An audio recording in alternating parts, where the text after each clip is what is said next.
Friends, एक बार फिर से स्वागत है आप सब लोगों का मेरे YouTube चैनल में। आज हम लोग पढ़ने वाले हैं 8th क्लास साइंस का चैप्टर 7 और इसका नाम है conservation of plants and animals.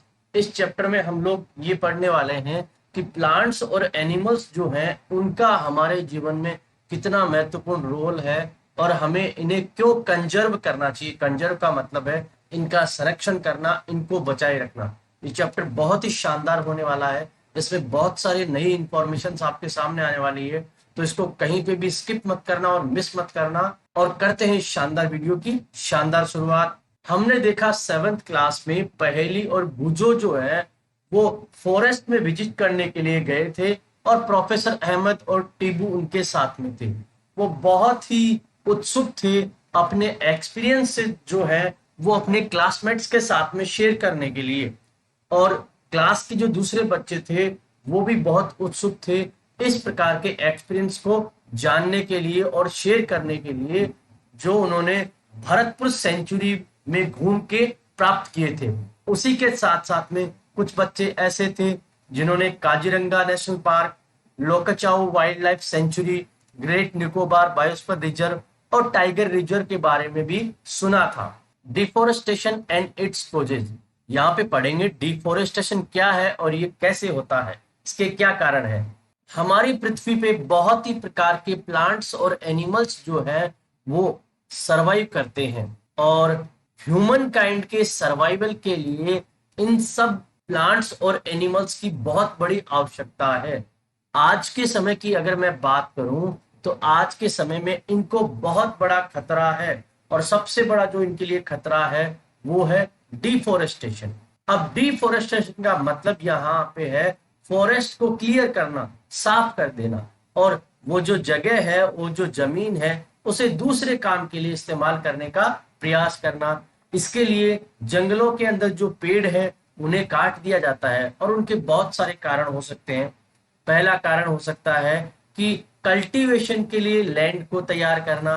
दूसरा कारण हो सकता है नए नए हाउसेज और फैक्ट्रीज का निर्माण करना। और तीसरा कारण हो सकता है ईंधन के लिए या फ्यूल के लिए लकड़ी को प्राप्त करना। इसके लिए भी ट्रीज को काटा जाता है। ये कुछ ऐसे मुख्य कारण है डिफोरेस्टेशन के। इसी के साथ साथ में अगर मैं बात करूं फॉरेस्ट फायर, जो कि जंगल में जो आग लगती है, और उसी के साथ साथ में सीवियर ड्रॉट्स, ड्रॉट्स का मतलब है अकाल, जब भयंकर अकाल पड़ते हैं तो इन दो कारणों से भी डिफोरेस्टेशन जो है वो बढ़ जाता है। कॉन्सिक्वेंसेस ऑफ डिफोरेस्टेशन, डिफोरेस्टेशन की क्या परिणाम होंगे। पहेली और बुजो जो है वो डिफोरेस्टेशन के जो परिणाम है उनको याद करते हैं। उन्हें याद है कि डिफोरेस्टेशन से टेम्परेचर और पोल्यूशन लेवल जो है वो अर्थ पे बढ़ जाता है। इसके कारण से एटमॉस्फेयर में कार्बन डाइऑक्साइड बढ़ जाती है।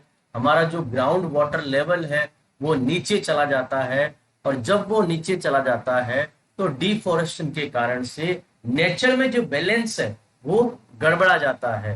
और प्रोफेसर अहमद के द्वारा उन्हें बताया गया है कि लगातार अगर पेड़ों को काटा जाता है तो उसके कारण से रेनफॉल और जो सोइल की फर्टिलिटी है वो डिक्रीज हो जाएगी। और इसी के साथ साथ में नेचुरल कैलेमिटीज, इसका मतलब प्राकृतिक समस्याएं या आपदाएं, जैसे कि फ्लड्स और ड्रोट्स हमें देखने को मिल सकते हैं। फ्लड्स का मतलब बाढ़ है और ड्रोट्स का मतलब अकाल है, कि मतलब इनके कारण से हमें बहुत सारे बाढ़ और अकाल का सामना करना पड़ सकता है। फोटोसिंथेसिस जो है उसमें कार्बन डाइऑक्साइड का कितना बड़ा रोल होता है प्लांट्स के लिए। अगर पेड़ कम होंगे तो कार्बन डाइऑक्साइड जो है वो कम यूज होगी। अगर वो कम यूज होगी तो एटमॉस्फेयर में इसकी जो अमाउंट है वो इंक्रीज हो जाएगी, और इससे क्या होगा, ग्लोबल वार्मिंग हो जाएगी। और कार्बन डाइऑक्साइड जो है वो क्या करती है, अर्थ के द्वारा जो हीट छोड़ी जाती है, रिफ्लेक्ट की जाती है, उनको ट्रैप कर लेती है। इससे क्या होता है, टेम्परेचर इंक्रीज होता है और वाटर साइकिल जो है अर्थ की वो डिस्टर्ब हो जाती है, और उसी के साथ साथ में बारिश कम होती है, और उसी के कारण से भयानक अकाल पड़ सकते हैं। डिफोरेस्टेशन एक सबसे मुख्य कारण है जिसके कारण सोइल की जो प्रॉपर्टीज है उसमें बदलाव आ जाता है। सोइल की जो फिजिकल प्रॉपर्टीज है वो प्लांटेशन और वेजिटेशन के द्वारा प्रभावित होती है। आपने 7th क्लास में पढ़ा होगा किस प्रकार से पेड़ जो हैं वो सोइल इरोजन को रोकते हैं। सोइल इरोजन का मतलब मिट्टी के बहाव को रोकते हैं। अगर पेड़ कम होंगे तो सोइल इरोजन जो होगा वो ज्यादा होगा, और इससे क्या होगा, हमारी जो मिट्टी है, जो सोइल है, उसकी जो टॉप लेयर है वो खत्म हो जाएगी या बह के चली जाएगी, और उसके कारण से नीचे हार्ड और रोकी लेयर है वो हमारे सामने आ जाएगी। उसके कारण से क्या होगा, ये जो सोइल होती है वो कम ह्यूमस वाली होती है और कम फर्टाइल होती है। इसके कारण से ये जो फर्टाइल लैंड है वो धीरे धीरे डेजर्ट में परिवर्तित हो जाएगी, डेजर्ट में चेंज हो जाएगी, और इसी को हम लोग डेजर्टिफिकेशन कहते हैं। इसका मतलब एक फर्टाइल लैंड है वो धीरे धीरे धीरे धीरे डेजर्ट में बदल जाएगी। हम यहाँ पे किसी प्रकार की कोई खेती बाड़ी नहीं कर पाएंगे। डिफोरेस्टेशन के कारण से सोइल में वाटर को होल्ड करने की जो कैपेसिटी है वो भी डिक्रीज हो जाती है। इसके कारण से क्या होता है, जो बारिश का पानी नीचे आता है, जो जमीन के अंदर चला जाता है, वो भी बहुत कम जाता है। अब पानी अगर जमीन के अंदर नहीं जाएगा तो वो जमीन के ऊपर रहेगा, और इसके कारण से बाढ़ आने की संभावना, फ्लड्स आने की संभावना बहुत ज्यादा रहेगी, और उसी के कारण से सोइल में न्यूट्रिएंट्स, कंटेंट्स, टेक्सचर्स, उनमें भी बहुत बड़ा बदलाव आएगा, जिसका कारण भी डिफोरेस्टेशन ही है। हमने 7th क्लास में पढ़ा था इस तरह के बहुत सारे फॉरेस्ट के बारे में, जिनसे हमें बहुत सारी उपयोगी वस्तुएं मिलती है। आप इनकी बहुत सारी लिस्ट भी बना सकते हैं। अगर फॉरेस्ट कम होंगे तो ये उपयोगी वस्तुएं हम लोग कहाँ से प्राप्त करेंगे, इनकी बहुत अधिक कमी हो जाएगी। इसलिए हमें पेड़ों को नहीं काटना चाहिए। Conservation of forest and wild life. Forest और वाइल्ड लाइफ को हमें क्यों कंजर्व करना है, क्यों बचा के रखना है, ये हम जानते हैं। अब आप डिफोरेस्टेशन के बारे में जान चुके हैं। पहेली और भुजो जो है वो बहुत वरीड हैं। उन्होंने प्रोफेसर अहमद से इस बारे में बात की और पूछा कि फॉरेस्ट और वाइल्ड लाइफ को हम लोग किस प्रकार से बचा सकते हैं। प्रोफेसर अहमद ने क्या किया, उनके लिए एक बायोस्फीयर रिजर्व की जो विजिट है उसे ऑर्गेनाइज किया, और उनके साथ में उनके दोस्तों को भी इनवाइट किया। उन्होंने एक प्लेस को सेलेक्ट किया जिसका नाम है Pachmarhi biosphere reserve.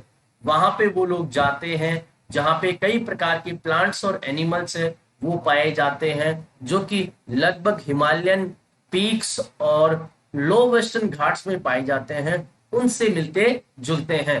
Professor Ahmad जो है वो ये विश्वास करते हैं कि बायोडाइवर्सिटी जो है वो हर कहीं पाई जाती है। उन्होंने माधव जी से रिक्वेस्ट की, जो एक फॉरेस्ट एम्प्लॉय है, कि इन बच्चों को बायोस्फीयर रिजर्व आप घुमा के लेके आए। उन्होंने उन्हें ये बताया कि इस प्रकार के बायोलॉजिकल एरियाज को प्रिजर्व करना हमारे नेशनल हेरिटेज को बचाने का बहुत बड़ा हिस्सा है। माधव जी ने बच्चों को ये बताया कि हमारे खुद के पर्सनल एफर्ट्स, हमारी सोसाइटी के एफर्ट्स, और उसी के साथ साथ में बहुत सारी गवर्नमेंट एजेंसी जो है वो इन फॉरेस्ट और एनिमल्स का ध्यान रखती है।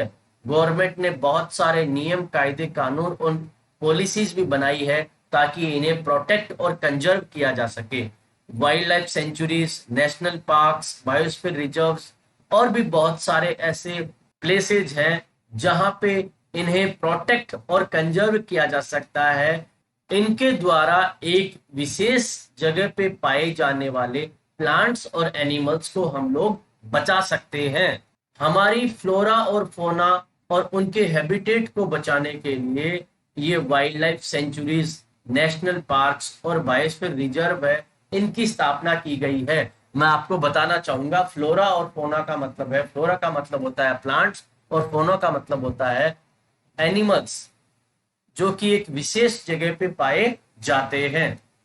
Plantation, cultivation, grazing, felling trees, hunting, poaching, इन सब पे यहाँ पे प्रतिबंध है। इसका मतलब है वहां पे बिना सरकार की इजाजत के पेड़ पौधे लगाना, खेती बाड़ी करना, जानवरों को चराना और पेड़ों को तोड़ना, काटना, शिकार करना, ये सारी एक्टिविटीज पूरी तरह से बैन है। अब हम जानेंगे wild life sanctuary. Wild life sanctuary एक ऐसा एरिया है जहां पे जानवरों को प्रोटेक्ट किया जाता है, किसी भी प्रकार से उनके हैबिटेट में डिस्टरबेंस होने से। वो जिस तरह की नेचुरल हैबिटेट में रहते हैं, हैबिटेट का मतलब है एक जानवर जिस तरह के माहौल में रहता है वो उसके लिए उसका हैबिटेट होता है, तो उसको उसके हैबिटेट में बचाया जाता है और इसी के लिए वाइल्ड लाइफ सेंचुरी का निर्माण किया जाता है। नेशनल पार्क वो एरियाज है जो विशेष प्रकार के वाइल्ड लाइफ को बचाने के लिए बनाए जाते हैं, जहां पे जंगली जानवर आसानी से घूम सकते हैं और उन्हें किसी प्रकार की कोई परेशानी ना हो।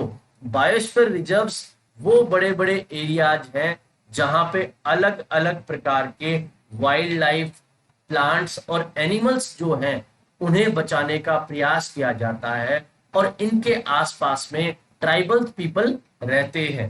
बायोस्फीयर रिजर्व्स, बच्चे जो है प्रोफेसर अहमद और माधव जी के साथ में बायोस्फीयर रिजर्व एरिया में चले गए। माधव जी ने उन्हें एक्सप्लेन किया कि ये जो बायोस्फीयर रिजर्व एरिया है ये बायोडाइवर्सिटी को बनाए रखने के लिए है। यहाँ बायोडाइवर्सिटी का मतलब है अलग अलग प्रकार के प्लांट्स और एनिमल्स को एक साथ बचाए रखना। जैसा कि आप लोग जानते हो, बायोडाइवर्सिटी का मतलब है अलग अलग प्रकार के प्लांट्स, एनिमल्स, माइक्रो ऑर्गेनिजम्स जो उस एरिया में पाए जाते हैं और इसीलिए ये जो बायोस्फीयर रिजर्व्स है वो सहायता करते हैं एक विशेष एरिया की बायोडाइवर्सिटी को मेंटेन करने में। और बायोस्फीयर रिजर्व्स जो है वो भी इसमें इनकी सहायता करते हैं।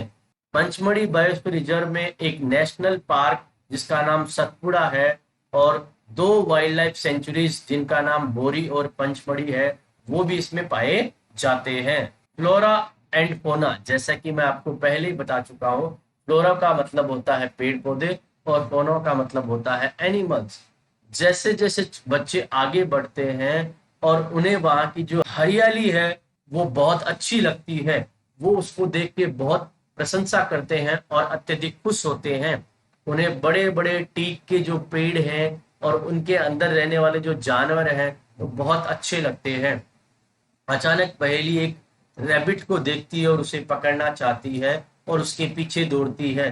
प्रोफेसर अहमद उसे इस बात से रोकते हैं। वो कहते हैं कि ये जो एनिमल्स हैं वो अपनी खुद की हैबिटेट में कंफर्टेबल और हैप्पी है, उन्हें हमें डिस्टर्ब नहीं करना चाहिए। माधव जी उन्हें ये भी एक्सप्लेन करते हैं कि ये जो विशेष प्रकार के जानवर जो एक विशेष एरिया को बिलोंग करते हैं इन्हें हमें बचाना चाहिए और विशेष प्रकार के पेड़ पौधे और जानवर जो एक विशेष एरिया में पाए जाते हैं वो वहां के फ्लोरा और फोना होते हैं। साल, टीक, मैंगो, जामुन, सिल्वर फर्न, अर्जुन एटसेट्रा, ये जो है फ्लोरा है और इसी के साथ साथ में chinkara, blue bull, barking deer, chital, leopard, wild dog, wolf etcetera जो है ये पंचमढ़ी बायोस्फीयर रिजर्व के फोना है।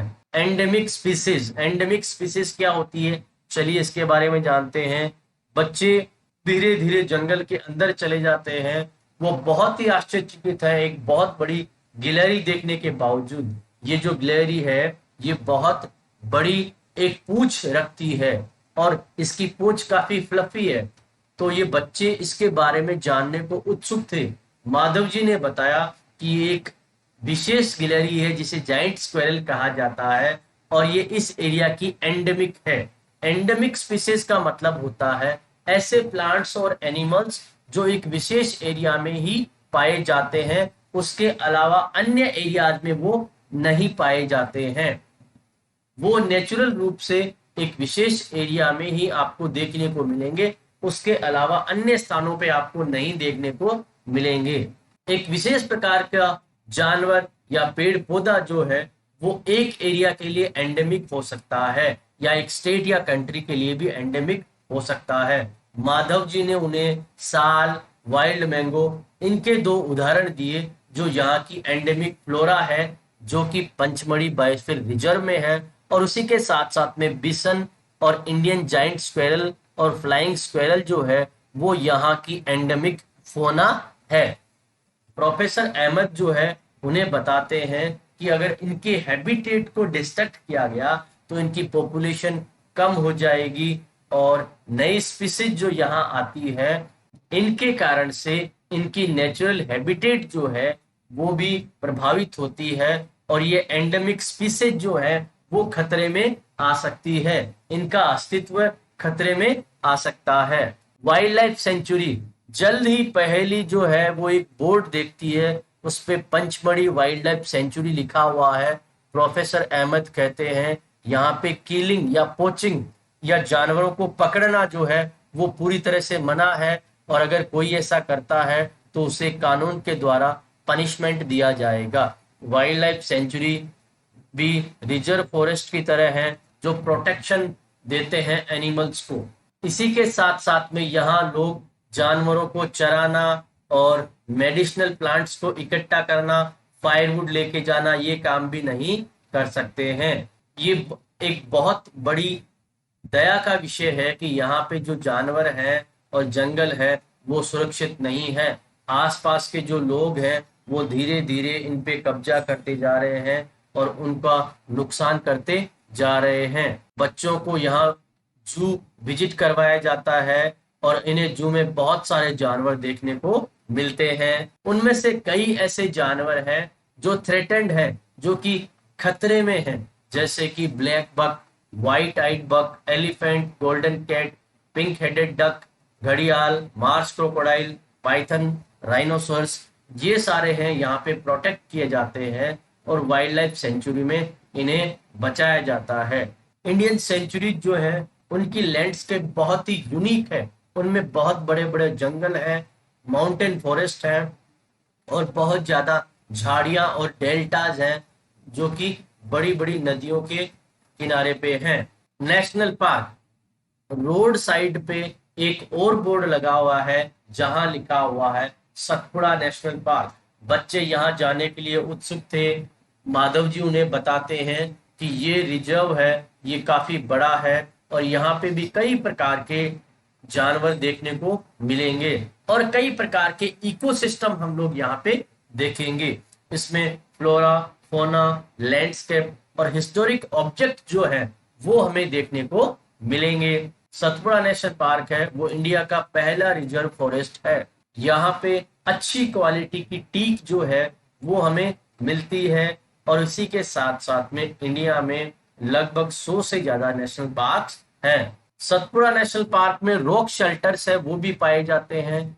ये उदाहरण है हमारे प्री हिस्टोरिक ह्यूमन लाइफ के, जो कि इन जंगलों में हुआ करते थे, और इससे हमें एक आइडिया मिलता है कि हमारे जो पुराने लोग थे वो किस तरह से रहा करते थे। इन एरियाज में रॉक पेंटिंग्स भी मिलती है।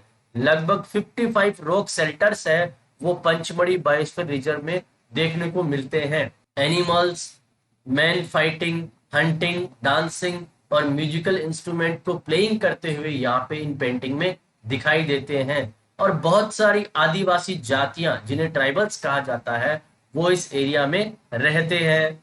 जैसे आगे बच्चे बढ़ते हैं तो उन्हें एक और बोर्ड दिखाई देता है Satpura tiger reserve. Madhav ji explain करते हैं कि ये प्रोजेक्ट टाइगर यहाँ लॉन्च किया गया था गवर्नमेंट के द्वारा, ताकि हमारे यहाँ पे टाइगर्स को बचाया जा सके, और उसका विशेष उद्देश्य जो है वो टाइगर की पॉपुलेशन को मेंटेन करना और उनको सरवाइव करवाना था।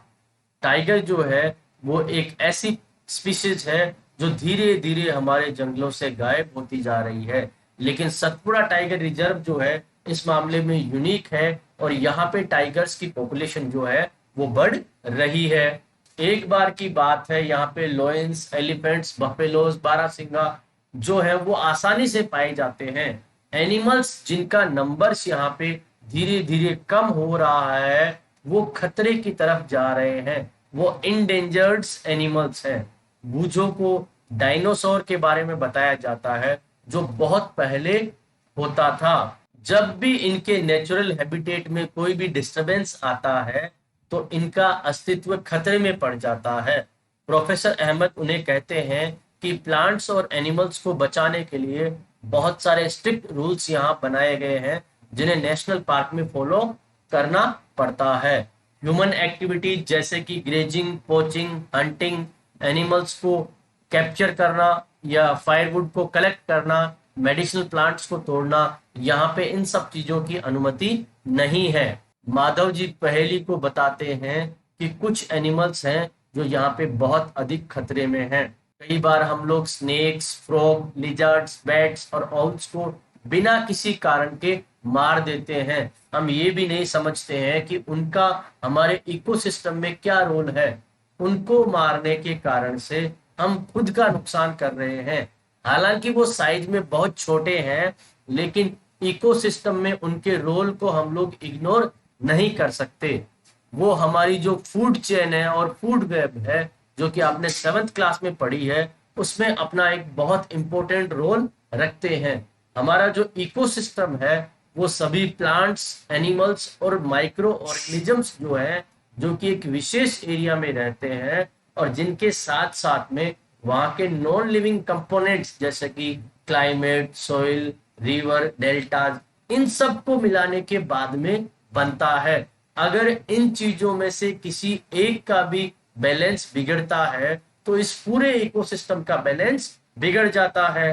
Red data book, professor Ahmad ने इन बच्चों को रेड डाटा बुक के बारे में बताया। तो रेड डाटा बुक एक ऐसा सोर्स है जिसमें रिकॉर्ड रखा जाता है जितने भी एनिमल्स और प्लांट्स डेंजर में हैं उनका।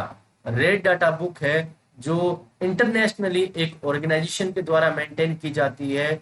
इंडिया में भी रेड डाटा बुक जो है वो प्लांट्स और एनिमल्स के लिए मेंटेन की जाती है। माइग्रेशन, माइग्रेशन का मतलब होता है एक स्थान से दूसरे स्थान पे पक्षियों या जानवरों का जाना।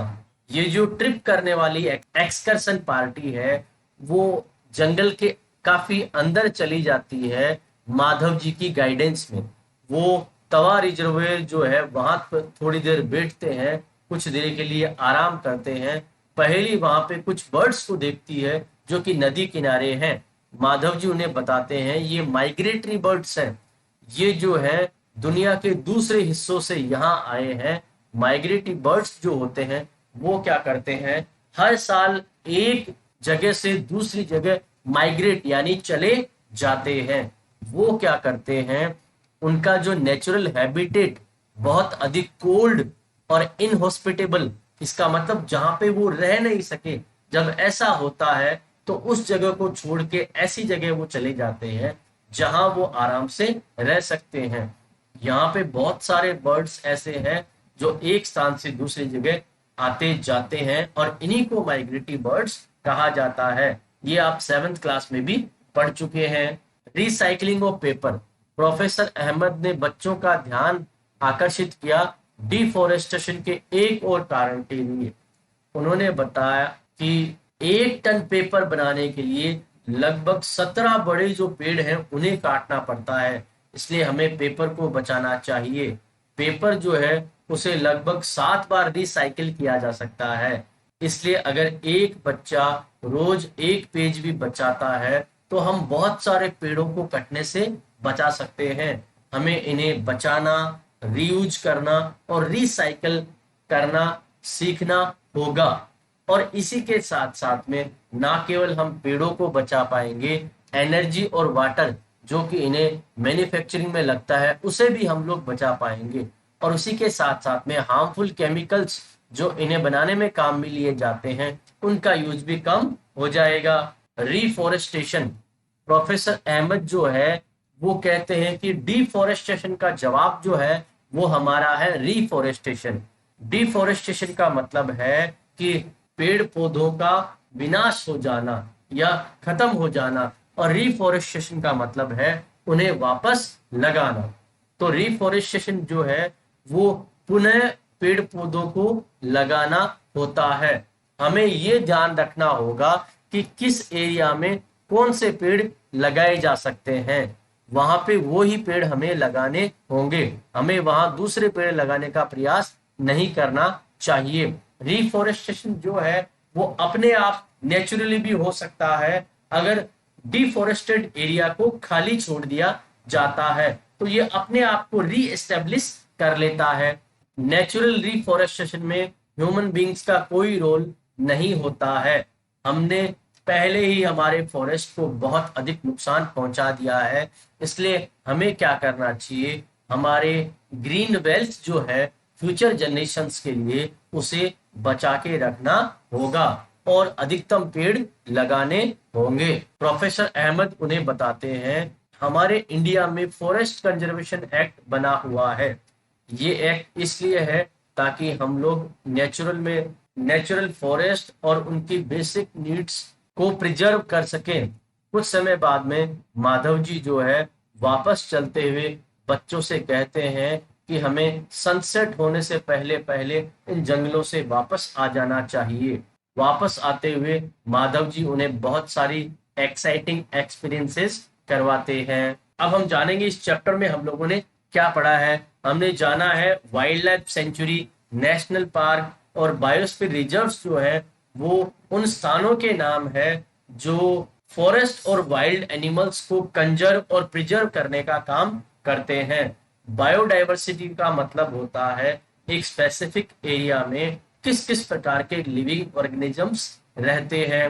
प्लांट्स और एनिमल्स जो है जो कि एक पर्टिकुलर एरिया में मिलते हैं उन्हें वहां की फ्लोरा और फोना कहा जाता है। एंडेमिक स्पीसीज का मतलब होता है एक ऐसी स्पीसीज जो एक विशेष एरिया में ही पाई जाती है।